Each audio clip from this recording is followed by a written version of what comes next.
ब्राह्मण बड़े दुखी हृदय से अपनी पत्नी से कह रहा था, कितनी ही बार मैंने तुम्हें समझाया कि इस अंधेर नगरी को छोड़कर कहीं और चले जाएं, पर तुम नहीं मानी। यही हट करती रही कि यह मेरे बाप दादा का गांव है, यही रहूंगी। बोलो अब क्या कहती हो? अपनी बेटी की भी बलि कैसे चढ़ा दूं और पुत्र को कैसे काल कवलित होने दूं? यदि मैं शरीर त्यागता हूं तो फिर इन अनाथ बच्चों का भरण पोषण कौन करेगा? हाय, मैं अब क्या करूं? और कुछ करने से तो अच्छा उपाय यह है कि सभी एक साथ मौत को गले लगा ले। यही अच्छा होगा। कहते कहते ब्राह्मण सिसक सिसक कर रो पड़ा। ब्राह्मण की पत्नी रोती रोती बोली, प्राणनाथ, मुझे मरने का कोई दुख नहीं है। मेरी मृत्यु के बाद आप चाहे तो दूसरी पत्नी ला सकते हैं। अब मुझे प्रसन्नता पूर्वक आज्ञा दे, ताकि मैं राक्षस का भोजन बनूं। पत्नी की यह व्यथा बड़ी बातें सुनकर ब्राह्मण से ना रहा गया। वह बोला, प्रिय, मुझसे बड़ा दुरात्मा और पापी कौन होगा, जो तुम्हें राक्षस की बलि चढ़ा दे और खुद जीवित रहे। माता पिता को इस तरह बातें करते देख ब्राह्मण की बेटी से ना रहा गया। उसने करुण स्वर में कहा, पिताजी, अच्छा तो यह है कि राक्षस के पास आप मुझे भेज दे।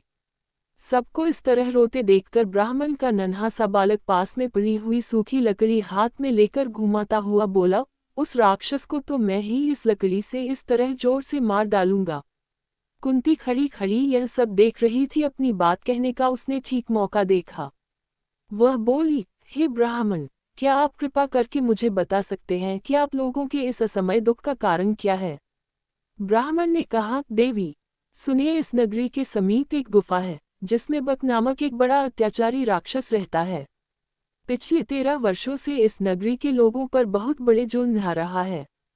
इस देश का राजा, जो वेत्रकीय नाम के महल में रहता है, इतना निकम्मा है कि प्रजा को राक्षस के अत्याचार से बचा नहीं रहा है। इससे घबराकर नगर के लोगों ने मिलकर उससे बड़ी अनुनय विनय की कि कोई ना कोई नियम बना ले। बकासुर ने लोगों की यह बात मान ली और तब से इस समझौते के अनुसार यह नियम बना हुआ है कि लोग बारी बारी से एक एक आदमी और खाने की चीज हर सप्ताह उसे पहुंचा दिया करते हैं। इस सप्ताह में उस राक्षस के खाने के लिए आदमी और भोजन भेजने की हमारी बारी है। अब तो मैंने यही सोचा है कि सबको साथ लेकर ही राक्षस के पास चला जाऊंगा। आपने पूछा सो आपको बता दिया। इस कष्ट को दूर करना तो आपके बस में भी नहीं है। ब्राह्मण की बात का कोई उत्तर देने से पहले कुंती ने भीमसेन से सलाह की। उसने लौटकर कहा, विप्रवर, आप इस बात की चिंता छोड़ दे। मेरे 5 बेटे हैं, उनमें से एक आज राक्षस के पास भोजन लेकर चला जाएगा। सुनकर ब्राह्मण चौंक पड़ा और बोला, आप भी कैसी बात कहती है? आप हमारे अतिथि हैं, हमारे घर में आश्रय लिए हुए हैं। आपके बेटे को मौत के मुंह में मैं भेजूं, ये कहाँ का न्याय है?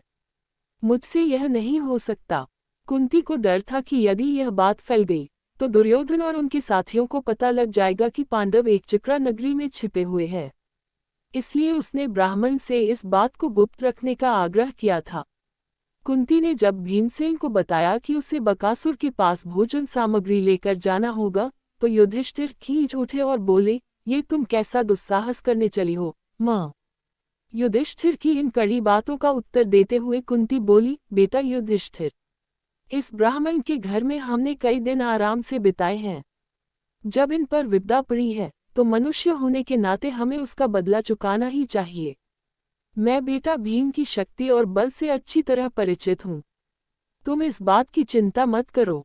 जो हमें वारणावत से यहाँ तक उठा लाया, जिसने हिडिंब का वध किया, उस भीम के बारे में मुझे ना तो कोई डर है, न चिंता।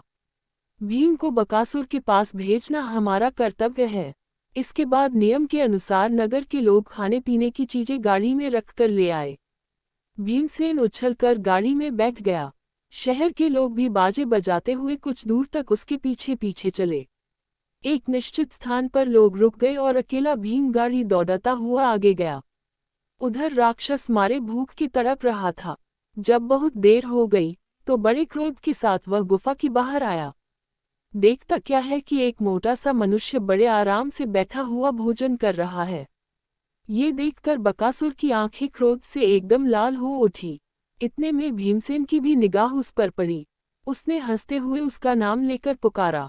भीमसेन की यह दिखाई देकर राक्षस गुस्से में भर गया और तेजी से भीमसेन पर झपटा। भीमसेन ने बकासुर को अपनी ओर आते देखा तो उसने उसकी तरफ पीठ फेर ली और कुछ भी परवाह न करके खाने में ही लग रहा।